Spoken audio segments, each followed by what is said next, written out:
ఇదే కదా నీ కథ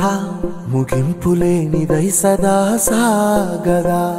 ఇదే కదా నీ కథ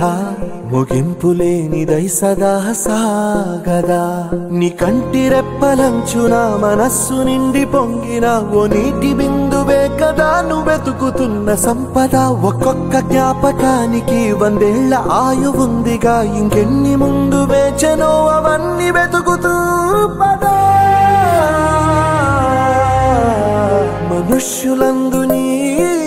కథ మహర్షిలాగా సాగదా మనుష్యులందు నీ కథ మహర్షిలాగా సాగదా